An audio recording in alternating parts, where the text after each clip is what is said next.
원청이 어떤 경우에 하청 근로자의 사용자로 인정될 수 있나요? 원청이 하청 근로자의 근로 조건을 실질적이고 구체적으로 지배 결정하는 경우에는 해당 근로 조건에 대해서는 원청이 하청 근로자와의 관계에서 노동조합법상 사용자로 인정됩니다. 어떤 경우에 근로 조건을 실질적이고 구체적으로 지배 결정하였다고 볼 수 있는지는 법원의 판결을 통해 명확해질 것으로 보입니다. 다만 하청 노동조합에 대한 원청의 단체 교섭 의무를 인정한 종전의 하급심 판결과 노동위원회 판정은 전체적인 원하청 관계 또는 원청과 하청 근로자와의 관계에서 실질적 지배력 유무를 판단한 다음 다시 교섭 요구 의제별로 이를 판단하는 경향을 보였습니다. 이에 따르면 노동조합법상 사용자 여부는 해당 교섭 의제와 관련하여 원청이 실질적이고 구체적으로 지배 결정하고 있는지, 원청의 사업에 하청 근로자의 업무가 필수적이고 상시 지속적으로 편입되었는지, 하청 근로자의 근로 조건을 집단적으로 결정하여야 할 필요성과 타당성이 있는지 등을 근거로 판단될 것으로 보입니다. 원청이 하청 근로자의 사용자로 인정된다는 것은 무슨 의미인가요? 원청은 실질적이고 구체적으로 지배 결정하는 하청 근로자의 근로 조건에 관하여는 노동조합법상 사용자로서 법에서 정한 모든 권리 의무의 주체가 됩니다. 해당 근로 조건에 관하여 원청은 하청 노동조합과 단체 교섭을 하여야 하고 그에 따른 단체 협약을 체결할 수 있으며 하청 노동조합은 원청을 상대로 쟁의 행위를 할 수 있습니다. 또한 원청은 하청 노동조합에 대한 부당 노동행위 금지 의무, 공정대표 의무, 중립유지 의무 등을 부담하게 됩니다. 다만 원청이 하청 근로자에 대해 사용자로 인정되는 것은 실질적 지배력이 인정되는 개별적 구체적인 교섭 의제에 한정되므로 개별 교섭 의제에 따라 사용다성이 달라질 수 있습니다. 구체적인 실질적 지배력 판단 기준, 단체 교섭 절차 등에 관한 사항은 고용노동부 지침 또는 판례를 통해 구체적으로 형성 또는 확정될 것으로 보입니다. 사내하청이 아닌 부품 납품업체 노동조합도 원청을 상대로 단체 교섭을 요구할 수 있나요? 개정법은 근로계약 체결 당사자가 아니더라도 근로자의 근로 조건에 대하여 실질적이고 구체적으로 지배 결정할 수 있는 지위에 있는 자는 그 범위에 있어서는 사용자로 보고 있습니다. 이러한 조항의 주된 적용 대상은 사내하청이 될 것으로 보입니다. 다만 법문헌상으로는 사내하청이 아닌 외부 부품 납품업체 근로자들에 대해서도 원청이 사용자가 될 수 있을 것으로 보입니다. 즉, 원청이 외부 부품 납품업체 소속 근로자들의 근로 조건에 실질적이고 구체적으로 지배 결정할 수 있는 지위에 있다고 인정되면 부품 납품업체 근로자들의 노동조합법상 사용자로 인정될 수 있습니다. 반면 부품 납품업체가 원청과의 관계에서 독립적으로 운영되고 원청과는 단순히 매수인과 매도인의 관계라면 실질적 지배력이 인정될 가능성은 낮을 것입니다. 원청과 직접적인 계약 관계가 없는 2차 하청의 노동조합이 원청을 상대로 단체 교섭을 요구할 수 있나요? 개정법은 근로계약 체결 당사자가 아니더라도 근로자의 근로 조건에 대하여 실질적이고 구체적으로 지배 결정할 수 있는 지위에 있는 자를 그 범위에 있어서는 사용자로 보고 있습니다. 이러한 사용자 정의 규정은 원청과 하청 사이에 도급계약 등이 체결된 경우에만 적용되는 것은 아니고 계약관계가 없는 원청과 2차 하청 사이에도 적용될 수 있습니다. 법원은 불법 파견 사건에서 2차 하청에 대해서도 근로자 파견 관계를 인정했고 산업안전의 경우에도 2차 하청 근로자들에게 대한 원청의 책임이 인정되고 있습니다. 다만 2차 하청이 원청과 직접적인 계약관계가 없는 점을 고려하면 2차 하청 근로자의 근로 조건에 대한 원청의 관여 정도, 영향력 등은 1차 하청의 경우보다 낮을 가능성이 높으므로 2차 하청 근로자들의 사용자로 인정되는 경우는 상대적으로 적을 것으로 보입니다. 모회사와 자회사, 지주사와 계열사 관계에서 자회사의 노동조합이 모회사를 상대로, 계열사의 노동조합이 지주사를 상대로 단체 교섭을 요구할 수 있나요? 개정법은 근로계약 체결 당사자가 아니더라도 근로자의 근로 조건에 대하여 실질적이고 구체적으로 지배 결정할 수 있는 지위에 있는 자를 그 범위에 있어서는 사용자로 보고 있습니다. 따라서 모회사 지주사와 자회사 계열사 근로자 사이에서도 모회사 지주사가 자회사 계열사 근로자의 근로 조건에 실질적이고 구체적으로 지배 결정할 수 있는 지위에 있다고 인정되는 경우 자회사 계열사 노동조합은 모회사 지주사를 상대로 단체 교섭을 요구할 수 있습니다. 실제 일본에서는 모회사에 대해 자회사 노동조합과 단체 교섭 의무를 인정하는 바 있습니다. 일본의 사례에 비추어 볼 때 모회사 지주사와 자회사 계열사 사이에서는 아래 요소가 실질적 지배력 유무 판단에 고려될 것으로 예상됩니다. 첫째, 모회사 지주사의 자회사 계열사에 대한 지분 정도. 둘째, 모회사 지주사가 자회사 계열사의 의사결정에 영향을 미치는 정도. 셋째, 모회사 지주사와 자회사 계열사 사이의 인사교류 정도. 넷째, 모회사 지주사가 자회사 계열사의 재정에 미치는 영향. 다섯째, 모회사 지주사가 자회사 계열사의 인사나 노무 등에 실질적으로 영향을 미치는 여부 등. 단체 교섭 도중 원 하청 간 계약 기간이 종료되는 경우 원청은 더 이상 단체 교섭에 응할 의무가 없나요? 만약 그렇다면 이를 위해 단체 교섭을 지연하는 행위는 부당 노동 행위에 해당하나요? 원청이 하청 근로자의 근로 조건에 관하여 구체적이고 실질적인 지배 결정을 할 수 있었던 근거가 되었던 하청과의 계약 관계가 소멸이 되는 경우 계약 종료 후에도 원청이 하청에 대해 지배력을 행사하는 등의 특별한 사정 없는 한 원청의 노동조합법상 사용자의 지위는 원청과 하청 사이의 계약 종료와 함께 원칙적으로 소멸한다고 보는 것이 타당합니다. 다만 원청과 하청의 계약 관계가 종료됨에 따라 하청과 하청 근로자의 근로계약 관계도 함께 종료되는 경우가 있을 수 있는데, 이때 하청 근로자가 원청을 상대로 직접 고용이나 고용보장을 의제로 단체 교섭을 요구하면 그에 대해서는 원청의 교섭 의무가 인정될 가능성이 높습니다. 향후 위와 같은 사례가 자주 문제될 것으로 예상됩니다. 노동조합법상 사용자가 정당한 이유 없이 단체 교섭을 거부하거나 해태하는 행위는 부당노동 행위에 해당합니다. 원청이 특별한 사유 없이 오로지 하청 노동조합과의 단체 교섭을 회피하기 위하여 계약 종료 시까지 단체 교섭을 지연하는 행위는 정당한 이유 없이 단체 교섭을 거부하거나 해태한 것으로 부당노동 행위에 해당한다고 판단될 가능성이 높습니다. 법 개정 이후 원 하청 간 용역 위탁 도급 계약을 변경하는 경우 변경 전의 내용이 사용자성 판단에 영향을 미치나요?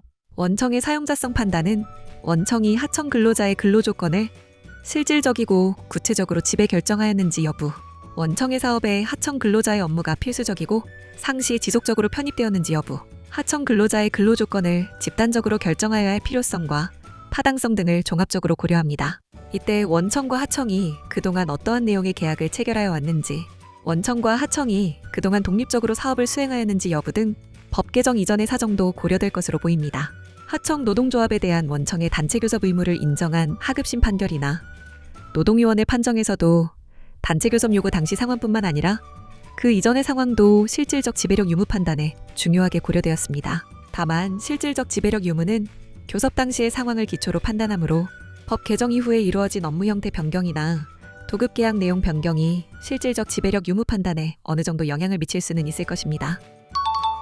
하청 노동조합의 단체 교섭 요구와 관련하여 원청이 해당 단체 교섭 요구 의제에 대해 실질적 지배력이 없다고 판단하여 단체 교섭을 거부하는 경우에도 부당 노동 행위에 해당하나요? 원청의 사용자성 판단은 원청이 하청 근로자의 근로 조건을 실질적이고 구체적으로 지배 결정하였는지 여부, 원청의 사업에 하청 근로자의 업무가 필수적이고 상시 지속적으로 편입되었는지 여부, 하청 근로자의 근로 조건을 집단적으로 결정하여야 할 필요성과 타당성 등을 종합적으로 고려합니다.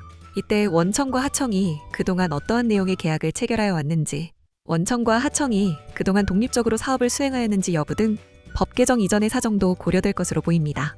하청 노동조합에 대한 원청의 단체 교섭 의무를 인정한 하급심 판결이나 노동위원회 판정에서도 단체 교섭 요구 당시 상황뿐만 아니라 그 이전의 상황도 실질적 지배력 유무 판단에 중요하게 고려되었습니다. 다만 실질적 지배력 유무는 교섭 당시의 상황을 기초로 판단하므로 법 개정 이후에 이루어진 업무 형태 변경이나 도급 계약 내용 변경이 실질적 지배력 유무 판단에 어느 정도 영향을 미칠 수는 있을 것입니다. 하청 노동조합이 원청과 단체 교섭을 진행하다가 단체 교섭이 결렬되어 쟁의행위로 나아가는 경우 쟁의행위의 상대방은 누구인가요?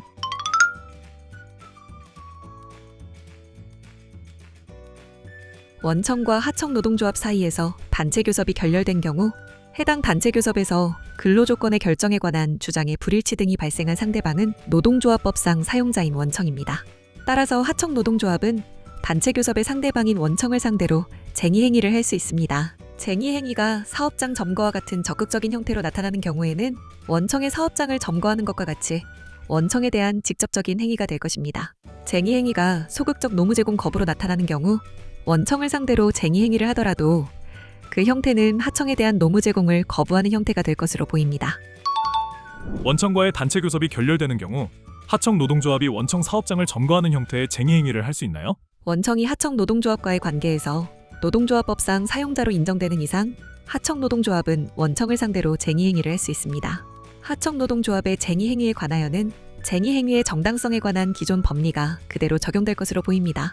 사업장 점거는 사용자의 점유를 배제하여 조업을 방해하는 전면적 배타적 점거는 위법하지만 사용자의 점유를 완전히 배제하지 아니하고 그 조업도 방해하지 않는 부분적 병존적 점거는 적법합니다. 따라서 하청 노동조합의 원청 사업장 점거도 부분적 병존적으로는 가능할 것으로 보입니다. 하청 노동조합이 원청에 대해 쟁의 행위를 할 때 원청이 직장 폐쇄를 할 수 있나요? 실질적 지배력이 인정되는 경우라면 원청 역시 하청 근로자의 노동조합법상 사용자가 되므로 하청 노동조합이 원청에 대해 쟁의 행위를 할 때 원청은 직장 폐쇄를 할 수 있을 것입니다.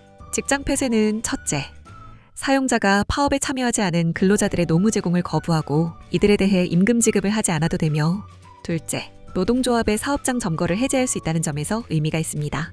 그런데 원청이 하청 근로자들에 대한 임금 지급 의무가 있는 근로기준법상 사용자는 아니기 때문에 원청의 하청에 대한 직장 폐쇄는 실질적으로는 사업장 점거를 해제한다는 의미만 갖게 될 것입니다. 하청 노동조합이 원청에 대해 쟁의 행위를 하는 경우 원청이 원청 소속 근로자 또는 다른 하청 소속 근로자를 투입하여 조업을 계속할 수 있나요? 사용자는 쟁의 행위 기간 중 그 쟁의 행위로 중단된 업무의 수행을 위하여 당해의 사업과 관계없는 자를 대체 근로에 투입할 수는 없으나 당해 사업과 관계 있는 자는 투입할 수 있습니다. 하청 근로자의 사용자인 원청은 하청 노동조합이 원청에 대해 쟁의 행위를 하는 경우 그 중단된 업무의 수행을 위해서 당해 사업과 관계 있는 자는 대체 근로에 투입할 수 있을 것입니다. 법원도 A사와 위탁 계약을 맺은 집배점의 택배기사들이 파업하자 A사가 직고용한 택배기사들에게 하청 택배시사들의 업무를 수행하도록 했던 사안에서 A사가 직고용한 택배기사들이 당해 사업과 관계없는 자라고 단정하기 어렵다고 하여 직고용한 택배기사들이 하청 택배기사들의 업무를 수행했던 것이 노동조합법 제43조가 금지하는 대체근로가 아니라고 판단하였습니다. 다만 원청이 다른 하청 소속 근로자를 투입하여 조업을 계속하는 것은 허용될지는 불분명합니다. 법 제43조 제2항이 사용자는 쟁의 행위 기간 중 그 쟁의 행위로 중단된 업무를 도급 또는 하도급 줄 수 없다고 정하고 있는데, 원청이 다른 하청 소속 근로자를 투입하여 조업을 계속하는 것은 쟁의 행위로 인해 중단된 업무를 다른 하청에 도급 주는 것에 해당할 가능성이 있기 때문입니다. 이에 대해서는 향후 법원이나 고용노동부의 해석을 지켜보아야 할 것입니다. 하청 노동조합이 원청과 단체 교섭을 진행했다가 단체 교섭이 결렬되어 쟁의 행위로 나아갔는데 그 방식이 하청에 대한 노무 제공 거부인 경우 하청이 노동조합에 대한 대항 행위를 할 수 있나요? 쟁의 행위 대항 행위인 대체근로, 직장 폐쇄 등에 관한 법 규정은 대체근로, 직장 폐쇄로 대항하는 노동조합의 쟁의 행위가 어떤 사용자에 대한 것인지에 대해서는 정하고 있지 않습니다. 하청 노동조합이 원청과 단체 교섭을 진행하다가 쟁의 행위를 실시하는 경우에 그 쟁의 행위의 효과가 하청에도 미친다면 하청은 하청 노동조합의 쟁의 행위에 대해 대체근로, 직장 폐쇄 등으로 대항할 수 있을 것으로 보입니다. 하청 노동조합이 쟁의 행위를 하자 원청이 해당 하청과의 도급 계약 등을 해지하는 경우 부당 노동 행위에 해당하나요? 대법원 2010년 3월 25일 선고 200-728881 판결은 원청을 하청 노동조합의 활동을 위축시키거나 침해하는 지배 개입의 부당 노동 행위에 대한 시정명령을 이행할 사용자로 인정하였습니다. 하청 노동조합이 단지 파업을 실시하였다는 점을 주된 이유로 하여 하청 근로자에 대한 노동조합법상 사용자인 원청이 하청과의 도급 계약 등을 해지할 경우 이는 하청 노동조합의 활동을 위축시키거나 침해하는 것으로 지배 개입의 부당 노동 행위에 해당할 가능성이 높을 것으로 보입니다. 하청 노동조합의 쟁의 행위로 인해 하청이 정상적인 업무 수행을 하지 못하는 바람에 원청에 손해가 발생한 경우 이러한 하청의 이행 장애가 민법상 법정의 직권 발생 사유인 채무 불이행에 해당하나요? 원청이 이러한 채무 불이행을 이유로 도급 계약을 적법하게 해지할 수 있나요? 이행지체, 이행불능 등의 채무불이행이 발생하는 경우 계약 당사자 일방은 계약을 해지할 수 있습니다.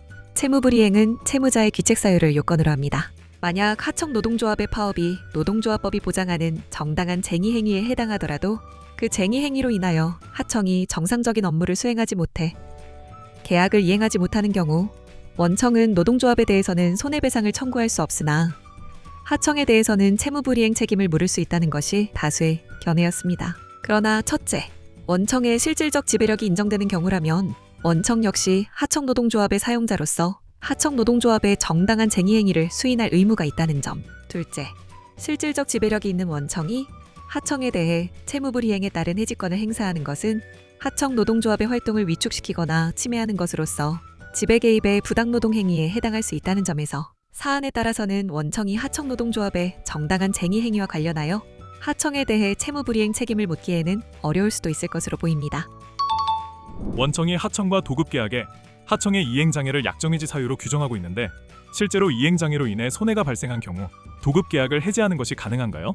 하청의 이행 장애를 약정해지 사유로 규정하고 있고 실제로 하청의 이행장애로 인하여 원청에 손해가 발생한 경우에도 만약 그 이행장애가 하청노동조합 등의 적법한 노동조합 활동 내지 쟁의 행위에 따른 것이라면 이를 이유로 원청이 약정의 직권을 행사하기는 어려울 수 있고 약정의 직권을 행사하는 경우 지배 개입의 부당노동 행위에 해당될 가능성이 있습니다. 반면 이행장애가 하청노동조합 등에 위법한 노동조합 활동 내지 쟁의 행위에 따른 것이라면 약정의 직권 행사가 가능할 것으로 보입니다. 다만 하청노동조합 등의 위법한 쟁의 행위 등이 있었다는 법원의 확정 판결 등이 있기 전에 약정의 직권을 행사하는 경우 당해 약정의 직권 행사가 지배 개입의 부당노동 행위로 평가될 가능성을 배제할 수 없으므로 약정의 직권 행사는 신중하게 이루어져야 합니다. 원청이 하청 노동조합의 사용자로 인정되면 하청이 근로시간 면제자 지정이나 근로시간 면제 한도를 정함에 있어 원청 동의가 필요한가요? 근로시간 면제 제도는 사용자로부터 급여를 지급받으면서도 근로계약 소정의 근로를 제공하지 아니하고 노동조합의 업무에 종사할 수 있게 하는 제도입니다. 하청 근로자로부터 근로를 제공받고 대가로 급여를 지급하는 주체는 하청이므로 하청이 근로시간 면제자 지정이나 근로시간 면제 한도를 정함에 있어 원청의 동의를 받을 필요는 없을 것으로 생각됩니다. 참고로 하급심 법원은 근로시간 면제 제도와 동일하게 임의적 교섭사항인 노동조합 활동 보장조합 사무실, 사업장 출입 등에 대해서 원청의 실질적 지배력이 있는 교섭 의제가 아니라고 보았습니다. 구체적인 사안에 따라 다르겠지만 근로시간 면제자 지정 등의 경우 조합 사무실, 사업장 출입 등에 비하여 원청의 실질적 지배력이 인정될 여지가 더 낮을 것으로 생각됩니다.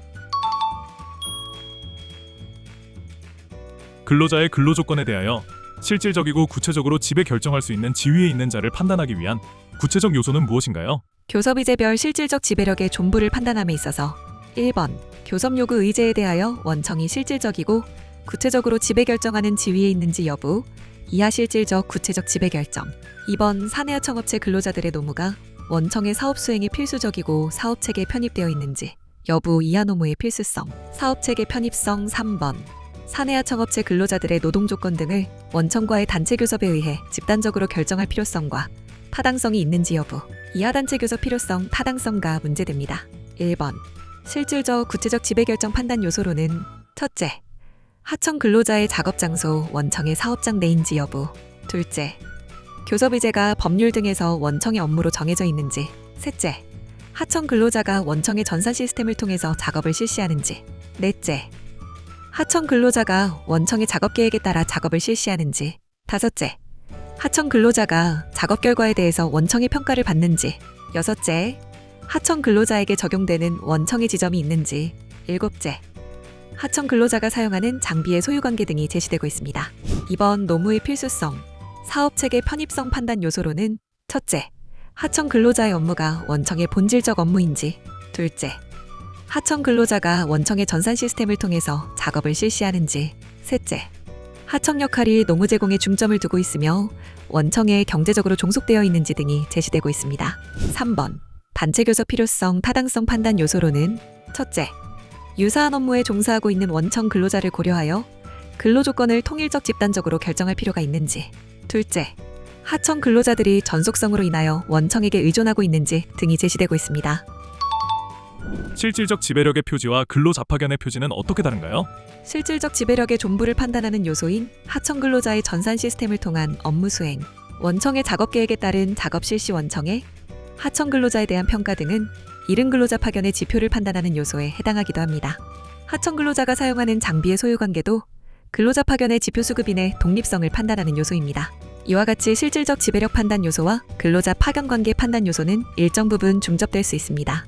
다만 실질적 지배력 판단에 있어서는 근로자 파견 관계 판단의 주요 표지인 상당한 지위 명령, 실질적 사업 편입 등의 표지까지 요구되지 않습니다. 즉 실질적 지배력 판단이 근로자 파견 관계 판단에 비하여 완화된 심사 기준을 갖고 있는 것으로 이해됩니다. 근로자 파견 수준의 상당한 지휘 명령, 실질적 사업 편입이 확인되지 않더라도 하청 근로자가 원청의 전산 시스템 및 기타 사업 체계 하에서 업무를 수행하고 있는 경우에도 실질적 지배력이 인정될 수 있습니다. 실제로 하급심 판결 중에는 불법 파견은 인정되지 않았지만 원청의 실질적 지배력은 인정된 사례가 있습니다. 실질적 지배력 존재 여부가 문제가 되는 교섭 의제는 주로 무엇이 있나요? 산업안전보건, 작업 내용과 방식, 노동조합 활동 보장, 임금, 고용 등이 핵심적인 단체 교섭 의제가 될 것으로 예상됩니다. 현재까지 법원, 노동위원회에서 문제되었던 교섭 의제로는 첫째, 성과급 지급, 둘째, 학자금 지급, 셋째, 노동조합 활동 보장조합 사무실, 사업장 출입 등. 넷째, 노동안전 산업안전보건 사항. 다섯째, 취업 방해 금지, 블랙리스트 작성 금지. 여섯째, 원하청 근로자 간 차별 시정. 일곱째, 불법 파견 해소 및 직접 고용, 자회사 전환 금지 고용 보장 등이 있습니다. 하청 집배점 소속 택배기사들이 원청의 시설인 서브터미널에서 배송 상품을 인수받아 배송 업무를 수행했던 사안에서는 첫째, 서브터미널에서의 배송 상품 인수 시간 및 집화 상품 인도 시간 단축. 둘째, 집배점 택배기사 1인당 1분류 하자장 보장, 우천시 택배상품 보호시설 설치. 셋째, 주 5일제 시행. 넷째, 급지수수료 인상 개편. 다섯째, 택배사고 발생 시 손해배상 책임 분담 비율 개선 등의 교섭 의제가 문제되었습니다. 임금과 관련해서 원청의 실질적 지배력의 표지는 무엇이 있나요? 택배회사 사건에서 하급심 판결은 집배점 택배기사의 임금과 관련된 급지수수료가 원청이 집배점주와 사이에서 일방적으로 정해놓은 택배 집배송 수수료 기준표에 따라 결정되는 점을 이유로 원청의 실질적 지배력을 인정하였습니다. 다만 집배점주들과 집배점 택배기사들이 수수료 비율을 달리 정할 여지가 있으므로 해당 의제는 원청과 집배점주가 중접적인 지배결정 권한을 가진 것으로 판단하였습니다. 또한 법원은 조선사 사건에서 성과급 및 자녀학자금 지급과 관련하여 원청의 실질적 지배력을 인정하였습니다. 그 구체적인 근거로는 첫째, 원청이 성과급 총액을 결정하여 각 사내하청 업체에 교부하면 사내하청 제가 그 소속 근로자에게 근속연수에 따른 성과급을 지급하여 왔고 이 구조가 거의 대부분의 기간 동안 반복적으로 유지된 점. 둘째, 원청이 정한 성과급 지급 기준에 따라 하청 근로자들에게 성과급이 지급된 점. 셋째, 하청 근로자들의 성과급 등 주요 근로 조건은 오랜 기간 동안 원청과 원청 노동조합 간의 교섭 및 합의를 통하여 결정되어 온 점. 넷째, 학자금 역시 성과급의 경우와 마찬가지로 원청이 학자금 총액을 결정하여 각 사내하청 업체에 교부하면 사내하청 업체가 소속 근로자들에게 근속연수를 기준으로 지급해온 점. 다섯째, 자녀학자금 지급이 단순한 복리후생 차원을 넘어 원청의 생산 안정화라는 경영상 목적에 따라 기획 결정된 조치였고 장기간에 걸쳐 지속된 점. 여섯째, 이러한 지급이 장기간 반복되어 사내하청 업체 근로자의 급여 중 상당한 부분을 차지하게 되었고 사내하청 업체는 별도 재원 없이 원청이 수요조사를 통해 성과급, 학자금의 지급 총액을 결정하여 지급해준 돈으로 소속 근로자에 대한 성과급과 학자금을 전액 충당하고 있는 점이 제시되었습니다. 이와 같은 판결을 종합해보면 첫째, 원청이 하청 근로자에게 지급되는 구체적인 임금액이나 그 산정 기준을 정하는지. 둘째, 도급대금 중 직접 노무비가 차지하는 비중. 셋째, 도급대금 산정 방법. 특히 실제 투입되는 하청 근로자의 수와 근무 시간에 따라 도급대금이 정해지는지. 넷째, 하청이 독자적인 임금 정책을 시행할 규모와 능력이 되는지 등이 중요한 판단 근거가 될 것으로 보입니다. 하청 노동조합이 원청을 상태로 하청 근로자를 직접 고용하라는 단체 교섭을 요구할 수 있나요? 전체적인 관점에서 원청이 하청 또는 하청 근로자에 대해 실질적 지배력을 가지고 있고 특히 하청 근로자의 채용 배치 퇴직에 대해 실질적 지배력을 가지고 있다면 하청 노동조합이 원청을 상대로 직접 고용을 의제로 단체 교섭을 요구할 수 있을 것으로 보입니다. 노동위원회 등은 고용에 대한 원청의 단체 교섭 의무를 인정하는데 소극적인 경향을 보였습니다. 제철소 사건에서 중앙노동위원회는 불법 파견 의제, 직접 고용 원칙 및 불법 파견 정규직 전환은 일흥하청 근로자의 지위에 중대한 변화를 초래할 수 있는 가장 중요한 노동 조건이라고 전제하면서도 원청의 실질적 지배력에 관한 증명이 부족하다는 이유로 이에 관한 원청의 단체 교섭 의무를 인정하지 않았습니다. 실질적 지배력 법리를 고안했던 일본의 판결 내에서도 직접 고용에 관한 원청의 단체 교섭 의무를 인정한 사례는 찾기 어렵습니다. 명확한 법적 근거가 없는 상태에서 해석을 통해 원청의 사용자성을 확대하려고 시도하였기 때문에 원청에 큰 부담이 될 수 있는 의제에 대해서는 원청의 단체 교섭 의무를 인정하기가 쉽지 않기 때문입니다. 그러나 향후에도 위와 같은 경향이 그대로 유지될 것으로 속단하기는 어렵습니다. 법 개정을 통해 원청의 사용자성을 인정하는 근거 규정이 명확히 신설되었을 뿐만 아니라 노동쟁의의 근로자의 지위와 사업 경영상의 결정에 관한 주장의 불일치에 관한 사항도 포함됨에 따라 위와 같은 경향에 상당한 변화가 있을 수 있습니다. 향후 불법 파견 여부가 문제된 사업장, 하청의 폐업 등에 따라 하청과 하청 근로자 사이의 고용관계가 종료된 사업장을 중심으로 하청 노동조합이 원청에 대해 직접 고용을 의제로 단체 교섭을 요구할 수도 있을 것으로 예상됩니다. 도급계약 종료 시 하청 노동조합이 원청의 도급계약 유지를 주장하면서 단체 교섭을 요구할 수 있나요? 개정법은 근로조건에 영향을 미치는 사업 경영상의 결정에 관한 사항도 노동쟁의에 포함시키고 있습니다. 도급계약의 종료로 인하여 하청 근로자의 고용이 유지될 수 없는 경우 도급계약 해지는 하청 근로자들의 근로조건에 영향을 미치는 사업 경영상의 결정에 해당합니다. 이때 도급계약 해지 여부는 원청에서 결정권을 가지고 있는 사항으로서 원청의 사용자성이 인정된다면 하청노동조합이 원청에 대해 도급계약 유지 또는 고용승계를 의제로 단체교섭을 요구할 수 있을 것으로 보입니다. 하청노동조합이 원청을 상대로 단체교섭을 요구할 경우 교섭창 구단 일환은 하청사업 단위로 하나요? 아니면 원청사업 단위로 하나요? 현행법상 교섭장 구단이라는 원칙적인 교섭 단위인 사업 또는 사업장을 기준으로 이루어집니다. 중앙노동위원회는 사내하청 근로자들로 조직된 노동조합의 단체교섭 상대방이 사내하청 사용자뿐만 아니라 원청 사용자까지 확대되더라도 단체교섭 대상은 사내하청 근로자들의 노동조건임에는 변화가 없으며 근로자들의 이해관계의 공통성을 기반으로 교섭 대표 노동조합을 정해야 하는 교섭 단위는 사내하청 근로자들이 종사하는 하청사업으로 그대로 유지된다. 따라서 사내하청 근로자들이 가입 내지 조직한 노동조합이 하청사업이라는 교섭 단위에서 교섭 창구단 일화 절차를 거쳤다면 노동조합법에서 요구되는 교섭 창구단 일화 의무를 충족한 것이라고 보아야 할 것이라고 판단하여 원청의 단체 교섭 의무가 인정될 경우 교섭 창구단 일화는 하청사업 단위에서 이행하면 충분하다고 판단한 바 있습니다. 이와 같이 교섭 단위를 하청사업 단위로 할 경우 각 하청 노동조합마다 단체 교섭 의무를 이행해야 하는 원청에 상당한 부담이 생길 수 있고 하청이 많은 원청은 현실적으로 교섭 의무를 이행하는 것이 불가능해질 수 있습니다. 이에 따라 원청 사업 또는 사업장을 기준으로 교섭 창구단 일화를 진행하여야 한다는 견해도 대두되고 있습니다. 고용노동부는 지침을 통해 구체적인 교섭 절차 등을 마련할 것이라고 하므로 이를 지켜볼 필요가 있습니다. 하청업체가 여러 개이고 각 하청업체마다 노조가 있는 경우 원청은 각 노조와 모두 개별적으로 단체 교섭해야 하나요?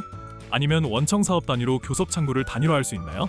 원청의 단체 교섭 의무가 인정되는 경우에도 원청이 각 하청 노동조합과 모두 개별적으로 교섭해야 하는 것은 아니고 교섭 창구단 일화 절차를 거쳐야 합니다. 다만 개정법 하에서 교섭 창구단 일화를 어떻게 진행하여야 하는지는 아직 명확하지 않습니다. 원청 단위로 진행하여야 한다는 견해, 하청 단위로 진행하여야 한다는 견해, 개정법 하에서는 교섭 창구단 일화가 유지될 수 없으므로 이를 폐지하여야 한다는 견해 등 교섭 창구단 일화의 대상과 관련해서 다양한 주장들이 전개되고 있습니다. 현행법 해석상 하청 단위를 넘어서 원청 단위로 교섭 창구단 일화를 할 수 있는지 여부는 추후 고용노동부가 마련하는 교섭 절차 관련 지점, 판례 등을 지켜보아야 할 것으로 보입니다. 원청은 하청 노동조합과 단체 교섭할 때 반드시 하청을 교섭에 참여시켜야 하나요?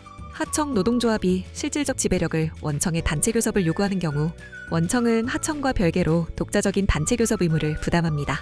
따라서 원청이 하청 노동조합과 단체 교섭을 하면서 반드시 하청과 함께 단체 교섭해야 하는 것은 아닙니다. 또한 단체 교섭 요구는 노동조합만이 할 수 있으므로 원청이 하청의 교섭에 참여하라고 요구할 법적인 근거도 없습니다.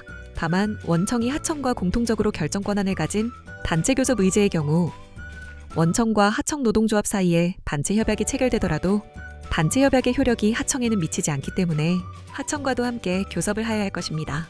이 경우 원청은 하청 노동조합에 하청과 공동으로 교섭을 하여야 한다는 것을 밝히고 하청 노동조합은 하청에 대해 공동 교섭을 요구하여야 할 것으로 보입니다. 원청과 하청 노동조합 사이에 단체 협약이 체결되었다면 하청은 해당 단체 협약에 구속되나요? 단체 협약은 노동조합과 사용자 또는 사용자 단체가 근로조건 기타 노사관계에서 발생하는 사항에 관한 협정 합의를 문서로 작성하여 당사자 쌍방이 서명 날인함으로써 성립하며 협약 당사자만을 구속하는 것이 원칙입니다. 따라서 하청이 협약 당사자가 아니고 원청과 하청 노동조합 사이에 단체 협약에 서명 날인하지 않았다면 하청 노동조합이 해당 단체 협약에 구속되지는 않는다고 할 것입니다. 원청과 하청 노동조합이 임금 협약을 체결한 경우 조합원은 원청에 대해 직접 임금 청구를 할 수 있나요? 사용자와 노동조합이 체결한 단체 협약은 소속 조합원의 권리와 의무를 직접 발생시키는 규범적 효력을 가집니다. 이러한 규범적 효력이 원청과 하청 노동조합이 체결한 단체 협약에 적용될 수 있는지 여부에 대해서는 견해가 나뉠 수 있습니다. 이에 관해서는 고용노동부 해석이나 판례 형성 과정을 지켜볼 필요가 있습니다. 다만 개정법은 원청과 하청 노동조합 사이에 체결된 단체 협약에 대해 제33조의 적용을 배제하는 규정을 두지 않으므로 법문상으로는 단체 협약을 근거로 하청 근로자가 원청에 대해 직접 임금을 청구할 수 있는 것으로 해석됩니다. 원청의 하청 노동조합에 대한 단체 교섭 의무 유무가 문제된 사안에서 서울행정법원 2025년 7월 25일 선고 202 293 692 3년 판결 서울행정법원 2025년 7월 25일 선고 2형 239합 5658 567231 판결은 단체 협약 체결의 상대방이 근로계약을 체결한 사용자에 해당하지 않더라도 그가 실질적으로 근로조건을 지배결정하는 위치에 있고 단체 협약의 내용이 해당 근로조건에 실질적인 영향을 미친다면 그러한 단체 협약의 규범적 효력이 부정된다고 할 수 없다라고 판시하여 원청과 하청노동조합 사이에 체결된 단체 협약의 규범적 효력을 인정한 바 있습니다. 하청업체가 여러 개이고 특정 하청업체 노동조합이 단체 교섭을 요구한 의자가 다른 복수의 하청업체 소속 근로자들에게도 동일하게 적용되는 의제인 경우 특정 하청노동조합과 체결한 단체 협약의 효력이 다른 하청업체와 그 근로자들에게 확장 적용될 가능성이 있나요? 단체 협약의 일반적 구속력 제도는 하나의 사업 또는 사업장에서 상시 동종 근로자 반수 이상이 하나의 단체 협약에 적용을 받게 된 때 단체 협약의 규범적 효력을 조합원이 아닌 동종의 근로자에게 확장하는 제도입니다. 이에 따르면 단체 협약의 효력 확장은 사업 또는 사업장 범위 내에서 이루어집니다.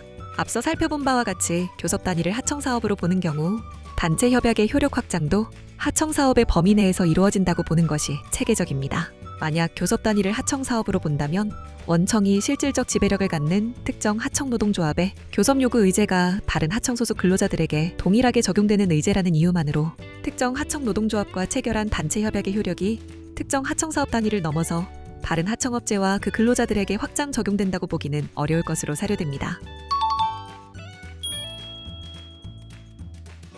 노동쟁의에 관한 규정이 개정되었는데 이를 단체 교섭 대상에 관한 변경으로 보는 이유는 무엇인가요? 단체 교섭을 하였으나 노사의 견해 차이가 좁혀지지 않는 경우 노동쟁의가 발생한 것이고 그러한 노동쟁의를 해결하기 위한 것이 쟁의행위입니다. 이와 같은 이유로 노동쟁의 대상을 의무적 교섭사항 및 쟁의행위 대상과 같은 것으로 해석하는 것이 실무의 일반적인 견해입니다. 따라서 노동쟁의 개념 확대에 따라 의무적 교섭사항도 확대되었다고 보는 것이 일반적입니다. 근로조건에 영향을 미치는 사업상의 결정의 예는 무엇이 있나요? 고용노동부는 2025년 8월 3일자 Q&A에서 이번 노동조합법 개정안을 통하여 노동쟁의의 대상이 되는 것은 모든 사업경영상의 결정 일반이 아니라 그것이 근로조건에 영향을 미치는 범위 안에서 그 대상이 된다는 의미라고 설명하면서 근로자에게 중대 근본적인 영향을 미침에도 쟁의행위의 대상이 될 수 없었던 정리해고 등을 그 대표적인 사례로 들었습니다. 다만 근로조건에 영향을 미치는 사업상의 결정이 고용노동부가 예로 든 정리해고에 한정되는 것으로 볼 수는 없습니다. 정리해고 이외에도 첫째, 회사의 사업축소 사업부문의 정리, 둘째, 생산공정의 해외 이전 결정 또는 해외의 생산시설 투자 결정, 셋째, 사업부문의 양수도나 회사의 매각인수 분할 합병 등의 M&A 거래, 넷째, 기존의 직영으로 운영되던 업무를 외부 업체에 위탁하는 아웃소싱 외주화 결정 등의 사업상의 결정도 그로 인하여 근로자들의 근로조건에 영향을 미칠 수 있다면 노동쟁의의 대상이 될 가능성이 있다고 할 것입니다. 더 나아가 하청업체 근로자의 임금이나 다른 노동조건에 영향을 미칠 수 있는 도급대금의 결정, 근로자들의 작업량이나 작업 방식에 영향을 줄 수 있는 생산계획 수립 또는 공정의 개선 내지 신규 설비의 도입 결정, 작업 내용 및 작업 환경의 변화를 가져올 수 있는 업무 시스템의 변경 등도 근로자들의 근로조건에 영향을 줄 수 있다는 이유로 단체 교섭 및 쟁의행위의 대상으로 주장될 가능성이 있습니다.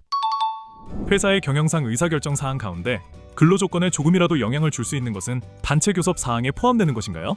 노동쟁의 대상이 근로조건에 영향을 미치는 사업상의 결정으로 확대되는 것과 관련하여 해당 규정이 회사의 고유권한인 경영상 결정까지 노사합의의 대상으로 만들어 기업의 경영권과 자유를 침해할 수 있고 이로 인해 불필요한 파업이 빈번하게 발생하면서 산업 현장의 혼란이 가중될 수 있다는 우려가 적지 않게 제기되었습니다.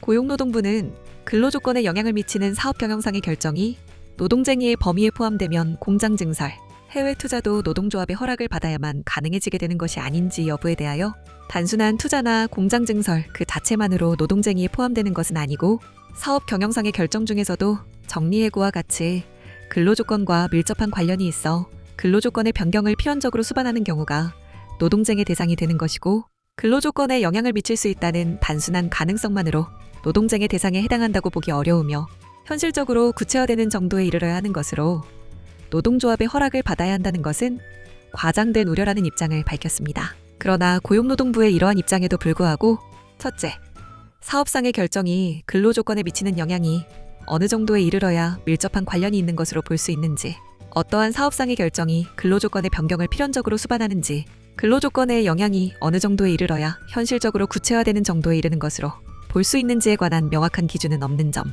둘째, 노동조합이 단체교섭을 요구하는 시점에서는 어떠한 사업 경영상의 결정이 단체교섭 및 쟁의행위의 대상이 될 정도로 근로조건에 밀접하고 필연적이며 구체적인 영향을 주는지 판단할 수 없다는 점 등을 고려하면 향후 근로조건에 영향을 미치는 사업 경영상의 결정에 해당하는지 여부에 대한 해석에 따라 실제 적용 범위와 관련하여 적지 않은 논란과 혼란이 생길 것으로 예상됩니다.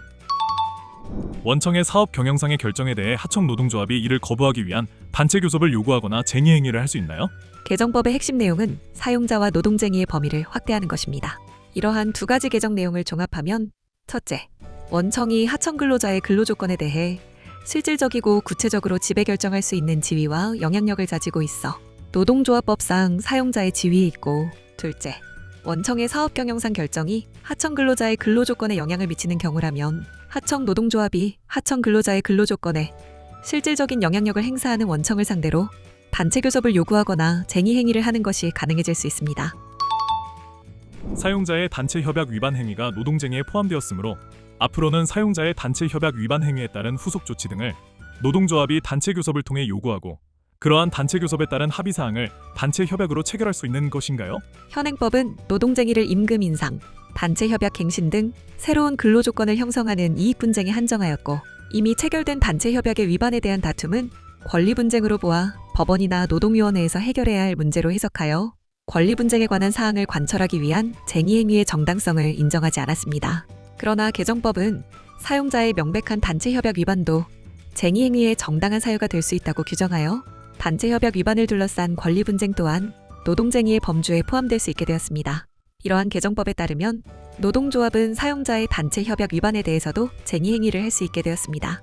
또한 노동조합은 이러한 쟁의 행위를 통해 사용자에게 단체 교섭을 요구하고 사용자와의 협의를 통해 단체 협약 위반에 대한 후속 조치를 새로운 단체 협약에 포함시킬 수 있게 되었습니다. 다만 명백한 단체 협약 위반의 구체적인 기준과 그 범위에 관한 논란은 계속될 것으로 보이며 법 시행 후 실제 판례를 통해 그 적용 범위가 점차 명확해질 것으로 예상됩니다.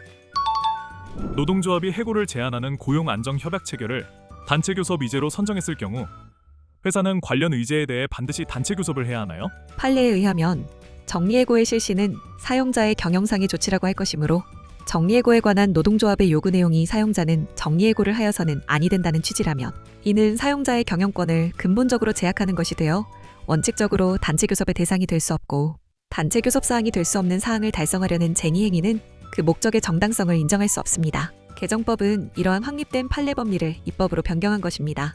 노동쟁의의 대상을 기존 근로조건의 결정에서 근로자의 근로조건에 영향을 미치는 사업 경영상의 결정까지 확대하였고, 이로 인해 정리해고, 구조조정, 사업장 이전 등 근로자의 근로조건에 실질적인 영향을 미치는 경영상 결정도 쟁의 행위의 대상이 될 수 있게 되었습니다. 개정법 하에서는 노동조합이 해고를 제한하는 고용안정협약 체결과 같은 고용안정 관련 사항에 대한 단체 교섭을 요구하는 경우 사용자는 정당한 이유가 없는 한 이에 대해 성실하게 단체 교섭해야 할 의무를 부담하게 될 것입니다. 구주 매각 방식의 M&A의 경우 근로자와 회사 사이의 근로관계는 전혀 변경되는 것이 없는데 이러한 경우에도 장래 근로조건에 영향을 미칠 수 있다는 이유로 단체 교섭을 요구할 경우 이에 응하여야 하나요? 구주 매각 방식의 M&A는 기존 회사의 법인격이 그대로 유지되고 고용관계에 직접적인 변동이 없으므로 당사자 간의 근로관계 및 근로조건에 영향을 미치지 않습니다. 하지만 개정법이 노동쟁의의 대상을 근로조건에 영향을 미치는 사업 경영상의 결정으로 확대하였기 때문에 노동조합이 구주 매각 방식의 M&A의 경우에도 회사의 주요 주주가 변동되고 변경된 주요 주주의 경영 방침에 따라 장기적으로 근로자의 고용 안정을 포함하여 근로조건에 중대한 영향을 미칠 수 있다고 주장하면서 M&A에 반대하는 단체 교섭 및 쟁의 행위를 진행할 가능성이 있습니다. 이러한 단체 교섭이 요구되는 경우 사용자는 다른 정당한 사유가 없는 한 부당 노동행위 문제 등을 피하기 위해 노동조합의 교섭 요구에 임하여야 할 가능성이 높습니다. 회사의 해외 투자 결정을 이유로 한 파업, 정치 파업 등이 합법화될 수 있다는 경영계의 우려가 사실인가요? 개정법이 근로조건에 영향을 미치는 사업 경영상의 결정을 쟁의행위 대상으로 포함시킨 것과 관련하여 경영계는 회사의 해외 투자 결정, 신기술 도입, 사업 재편 등 고도의 경영상 판단까지 노동조합의 동의를 얻어야 할 수도 있어 결과적으로 경영권이 침해되고 기업의 신속한 의사결정이 어려워져 경쟁력이 약화될 수 있다고 우려합니다. 이에 대하여 고용노동부는 사업 경영상의 결정은 정리해고와 같이 근로조건과 밀접한 관련이 있어 근로조건의 변경을 필연적으로 수반하는 것만이 노동쟁의 대상이 되는 것이고 단순한 투자나 공장 증설 그 자체만으로 노동쟁의에 포함되는 것은 아니며 근로조건에 영향을 미칠 수 있다는 단순한 가능성만으로 노동쟁의 대상에 해당한다고 보기 어렵다는 입장입니다. 그러나 고용노동부의 이러한 입장에도 불구하고 어떠한 사안이 근로조건에 영향을 미치는 사업경영상의 결정에 해당하는지에 관한 명확한 기준이 없다는 점에서 실제로 노동조합이 회사가 해외 투자를 진행할 경우 상대적으로 국내 사업장의 근로조건 등이 저하될 수 있다는 우려를 제기하면서 이를 이유로 한 쟁의행위를 할 가능성을 배제할 수는 없습니다. 이러한 측면에서 경영계가 제기하는 우려는 어느 정도 근거가 있다고 평가할 수 있을 것입니다. 한편 이처럼 개정법이 노동쟁의의 범위를 넓혔다고 하더라도 첫째, 정지파업을 명시적으로 합법화하지는 않았고 둘째, 노동조합의 교섭사항 및 노동쟁의의 대상은 근로조건의 결정, 근로조건에 영향을 미치는 사업 경영상의 결정, 사용자의 명백한 단체협약 위반 등 여전히 근로조건의 결정에 관한 주장의 불일치에 초점을 맞추고 있습니다. 따라서 개정 노동조합법에 의하더라도 순수한 의미의 정치적 파업은 기존과 마찬가지로 불법으로 판단될 가능성이 높습니다. 사용자의 명백한 단체 협약 위반이란 어떤 경우를 말하나요? 개정법에 의해 노동쟁의의 대상이 된 사용자의 명백한 단체협약 위반은 기존 단체협약에 명시된 내용을 사용자가 명백히 어겼을 때를 의미합니다. 구체적인 유형들을 예로 들면 첫째, 단체협약에 명시된 임금, 상여금, 복리후생비 등을 지급기일이나 규정에 따라 지급하지 않는 경우 둘째, 단체협약에 규정된 연장근로 한도, 휴일, 휴가 부여 등을 준수하지 않는 경우 셋째, 단체협약에 명시된 징계위원회의 노사동수 구성, 징계 사유 및 절차, 해고 시 노조와의 합의 등 중요한 절차를 지키지 않고 징계를 강행하는 경우 넷째, 단체협약에 명시된 안전보건조치나 재해부조에 관한 내용을 준수하지 않는 경우 그 위반 여부가 비교적 명백한 사안들을 생각해 볼 수 있을 것입니다. 다만 개정법상 명백성의 기준에 대해서는 아직 논란이 남아있는 바 결국 향후 노동위원회나 법원의 판단을 통해 그 범위가 정립되어 갈 것으로 보입니다. 노동조합이 사용자의 명백한 단체 협약 위반을 주장하면서 단체 교섭을 요구하는 경우 이를 다투는 방법이 있나요? 개정법에 따라 노동조합이 사용자의 명백한 단체 협약 위반을 이유로 단체 교섭을 요구하거나 쟁의 행위를 할 경우 사용자는 다음과 같은 방법으로 이를 다툴 수 있을 것입니다. 첫째, 노동위원회의 조정 신청. 노동조합이 쟁의 행위에 들어가기 전 회사는 노동쟁의 조정 또는 중재를 신청하여 객관적인 제3자인 노동위원회의 조정을 받을 수 있고 그 과정에서 명백한 위반 여부에 대한 다툼을 해소하고 합의를 이끌어낼 수 있습니다. 둘째, 법원의 쟁의행위 금지 가처분 신청. 회사는 노동조합의 쟁의행위가 위법하다고 판단할 경우 법원의 쟁의행위 금지 가처분을 신청하여 법원으로부터 노동조합이 주장하는 단체협약 위반이 명백한 것인지 그 밖에 그 쟁의행위가 노동조합법에 따른 목적을 벗어난 것은 아닌지 쟁의행위 절차는 모두 준수하였는지 여부 등을 다툴 수 있을 것입니다. 이와 같은 노동위원회의 조정, 중재 절차 또는 법원의 재판 절차 등을 통하여 회사는 노동조합이 주장하는 명백한 위반이 실제로는 위반이 아니거나 쟁의행위의 정당성을 부여할 만큼 중대한 위반이 아니라는 점을 소명해야 합니다. 결론적으로 회사는 노동조합의 주장에 무조건 응하기보다는 노동위원회나 법원의 판단을 통해 쟁의행위의 정당성을 다투는 절차를 밟을 수 있습니다. 특히 명백한 위반의 기준이 불명확한 만큼 이 점을 중심으로 법적 다툼이 벌어질 가능성이 높을 것입니다. 단체 협약 유효기간 중 개정법이 시행되는 경우 법 개정에 의해 확대된 교섭 사항에 대해 노동조합이 단체 교섭을 구할 수 있는가요? 이미 단체 협약에 규정된 사항에 대해서는 단체 협약 유효기간 내에는 그 개정이나 폐지를 목적으로 쟁의 행위를 하지 않을 평화 의무가 발생합니다. 따라서 기존 단체 협약의 유효기간 중에는 단체 협약의 내용을 변경하는 단체 교섭은 허용되지 않습니다. 그러나 평화 의무는 단체 협약에 규정되지 아니한 사항이나 차기 협약 체결을 위한 단체 교섭까지 금지하는 것은 아니므로 단체 협약 유효기간 중에도 노동조합은 차기의 협약 체결을 위하거나 기존의 단체 협약에 규정되지 아니한 사항에 관하여 사용자에게 단체 교섭을 요구할 수 있습니다. 개정법은 노동쟁의의 대상을 근로조건의 결정에 관한 주장의 불일치 외에 근로조건에 영향을 미치는 사업 경영상의 결정, 사용자의 명백한 단체 협약 위반 등으로 확대했습니다. 이는 기존 단체 협약에는 포함되지 않았던 새로운 단체 교섭 사항들이 추가된 것입니다. 따라서 기존의 단체 협약 유효기간 중이라도 개정된 법률에 따라 새롭게 단체 교섭 대상이 된 의제에 대해서는 노동조합이 단체 교섭을 요구할 수 있을 것으로 해석됩니다. 법 개정으로 인해 노동조합법상 근로자로 인정되지 않는 사람들도 노동조합을 설립할 수 있는 것인가요? 현행법 제2조 제4호는 노동조합을 근로자가 주체가 되어 자주적으로 단결하여 근로조건의 유지, 개선 기타 근로자의 경제적, 사회적 지위의 향상을 도모함을 목적으로 조직하는 단체 또는 그 연합단체라고 정의하면서 단서에서 다음 강목의 일에 해당하는 경우에는 노동조합으로 보지 아니한다고 규정하여 노동조합이 해당 조건을 갖출 경우에 노동조합이 아니라고 평가되는 소극적 요건을 규정하고 있습니다. 개정법은 제2조 제4호라 목을 삭제함으로써 근로자가 아닌 자의 가입을 허용하는 경우를 노동조합의 소극적 요건에서 제외하였습니다. 이러한 법 개정에 따라 노동조합이 규약 등의 근로자가 아닌 자도 노동조합에 가입할 수 있게 정한다고 하더라도 그러한 노동조합을 노동조합이 아니라고 단정할 수는 없게 되었습니다. 다만 그와 같이 소극적 요건 가운데 하나가 제외된 것과는 별개로 노동조합은 근로자가 주체가 되어 설립된 단체여야 노동조합으로서 인정될 수 있습니다. 즉, 노동조합은 노동조합법 제2조 제1호에서 정한 근로자의 요건을 충족하는 자들이 주체가 되어 조직되어야 합니다. 그러한 측면에서 노동조합법상 근로자로 인정되지 않는 사람들이 주체가 되어 설립한 단체는 여전히 노동조합법상 노동조합으로 인정되지 않는다고 해석됩니다. 노동조합법상 근로자로 인정되지 않는 사람들이 노동조합에 가입하는 경우 그 사람들도 참여한 쟁의행위가 무효가 되나요? 쟁의행위를 할 수 있는 주체는 노동조합이며 법 제37조 제2항은 조합원은 노동조합에 의하여 주도되지 아니한 쟁의행위를 하여서는 아니 된다고 규정하고 있습니다. 따라서 쟁의행위가 정당하다고 평가되기 위해서는 노동조합에 의해 주도된 쟁의행위여야 합니다. 노동조합에 의해 주도된 쟁의행위라면 그 구체적인 쟁의행위 참여 인원 중에 일부 노동조합법상 근로자가 아닌 조합원이 포함되어 있다고 하더라도 쟁의행위가 전체가 무효로 해석된다고 단정할 수는 없습니다. 노동조합이 자신들의 투쟁력을 강화시키고자 규약을 개정하여 회사와 무관한 외부인을 노동조합의 조합원으로 가입시키고 이들을 앞세워 단체 교섭 등을 요구할 경우 사용자가 이를 문제 삼아 단체 교섭을 거부할 수 있나요? 개정법은 제2조 제4호라 목을 삭제함으로써 근로자가 아닌 자의 가입을 허용하는 경우를 노동조합의 소극적 요건에서 제외하였습니다. 따라서 노동조합이 근로자가 아닌 자의 가입을 허용한다고 하더라도 해당 노동조합이 다른 요건을 모두 갖추고 있다면 노동조합으로 인정될 수 있습니다.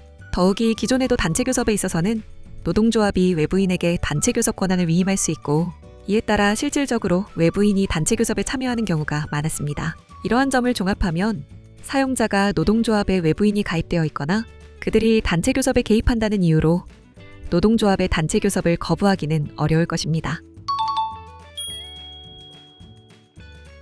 사용자의 불법 행위가 있는 경우라면 그 불법 행위의 정도나 노동조합 또는 근로자의 행위, 태양과 무관하게 손해배상 책임이 면제되나요?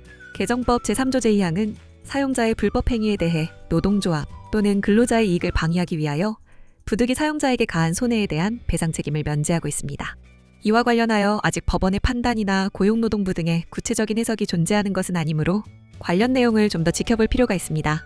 다만 고용노동부는 해당 규정이 무조건 면죄부를 주는 입법이 아니라 민법 제761조의 정당방위와 같이 현재 긴급한 사용자의 불법 행위에 대해 다른 구제수단이 없어 불가피한 대응을 한 경우에만 상당한 범위 내에서 책임을 면하도록 한 규정이라고 설명하고 있습니다. 정당방위는 사용자의 불법 행위에 대하여 노동조합 또는 근로자가 그 이익을 방해하기 위하여 가해 행위를 하는 것 이외에는 적당한 방법이 없는 상황임이 전제로 합니다. 따라서 사용자의 불법 행위를 쉽게 피할 수 있거나 국가기관의 구제를 통해 이익 침해를 방해할 수 있는 상황에서의 가해 행위는 부득이한 행위라고 볼 수 없습니다. 또한 노동조합의 행위가 방위를 위한 부득이한 행위로 인정되기 위해서는 방위의 대상인 노동조합 또는 근로자의 이익과 방위 행위로 인한 사용자의 손해 사이에 사회 통념상의 상당성이 인정되어야 합니다. 방위하여야 할 법익에 비하여 상대방에게 입힌 손해가 커서 균형을 잃은 경우 과잉방위의 경우에는 손해배상이 면책될 수 없습니다. 따라서 단순히 사용자의 불법 행위와 노동조합 및 근로자의 방위 행위 사이에 인과관계가 존재한다는 사실만으로 손해배상 책임이 면제된다고 볼 수는 없고 그 불법 행위의 정도나 불법 행위와 방위 행위 사이의 관련성 등을 종합적으로 검토하여 노동조합 및 근로자의 방위 행위가 사용자의 불법 행위와 관련하여 적정하게 상응하는 범위 내에서 손해배상 책임이 면제된다고 해석됩니다. 손해배상 책임 비율을 정할 때 해당 근로자의 참여 정도와 관여 정도를 고려하도록 개정되었는데 사용자가 개별 조합원들의 쟁의행위 가담 정도나 손해 기여 정도를 구체적으로 입증하지 못하면 조합원들에게는 손해배상 청구를 하지 못하는 것인가요?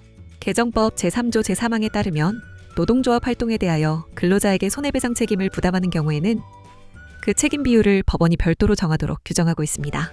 이는 대법원 2023년 6월 15일 선고 201 7-4-6274 판결의 취지를 반영하여 부진정연 대책임의 법리는 유지하면서 법원이 개별 조합원의 책임 비율을 정할 수 있도록 한 것입니다. 개정법의 해석상 불법 쟁의 행위로 손해를 입은 사용자는 여전히 쟁의 행위 가담자를 상대로 전체 손해를 주장 증명하여 배상을 청구할 수 있고, 사용자가 개별 조합원들의 쟁의 행위 가담 정도나 손해 기여 정도를 반드시 구체적으로 입증해야만 하는 것은 아닙니다. 다만 법원은 개별 조합원 개인에 대한 책임 비율은 노동조합의 책임 비율보다는 낮게 인정할 가능성이 높습니다. 손해배상 책임 비율을 정할 때 해당 근로자의 참여 정도와 관여 정도를 고려하도록 개정되었는데, 가해 행위를 한 개별 근로자를 특정할 수 없을 때에는 해당 근로자에 대해 손해배상을 청구할 수 없는 것인가요? 구체적으로 가해 행위를 한 개별 근로자를 특정할 수 없다면 해당 근로자 개인에게 손해배상 책임을 부담시키는 것은 현실적으로 불가능합니다. 이러한 경우에는 사용자는 공동불법 행위를 한 노동조합과 그 집행부 등을 상대로 손해배상을 청구할 수밖에 없을 것입니다. 개정법에 의해 손해배상 책임 비율이 제한되는 것이 근로자이므로 노동조합에 대해서는 손해액 전부를 물을 수 있는 것인가요? 이 경우 노동조합을 상대로 손해액을 전부 배상받을 수 있는 실질적인 방안이 있나요? 개정법 제3조 제3항 법문에 의하면 법원이 책임 비율을 정하는 대상은 손해배상 의무자인 근로자입니다. 이에 의하면 근로자가 아닌 노동조합은 책임 비율을 정하는 대상이 아닌 것으로 보입니다. 다만 과실상계 또는 책임 제한의 법리 등이 적용되어 노동조합을 상대로도 손해배상액 전부를 보전받기는 어려울 가능성이 높습니다. 한편 노동조합은 개정법 제3조 제4항을 근거로 법원에 배상액의 감면을 청구할 수 있고, 그러한 청구가 인정되는 경우에는 손해액의 일부만 배상이 됩니다.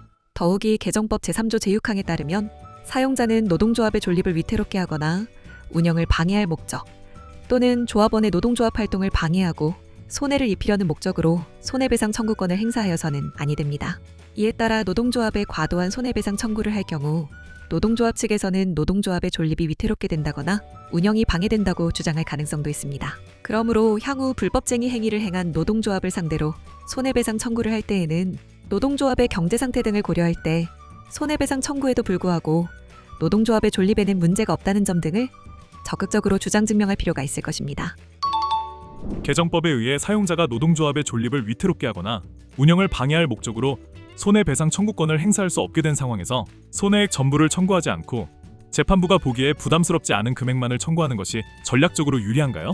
개정법 제3조 제6항이 시행된다고 하더라도 노동조합에 위법한 조합활동으로 사용자에게 손해가 발생한 것이 명확하다면 일부러 손해액을 낮게 계산하여 청구할 필요는 없을 것입니다. 노동조합의 존립을 위태롭게 하거나 노동조합 운영을 방해할 목적이 없다는 점을 증명하기 위해서는 사용자의 손해배상 청구가 위법한 노동조합 활동을 근거로 하는 것이며, 손해배상 청구액이 객관적이고 합리적이라는 점을 보여주는 것이 중요합니다.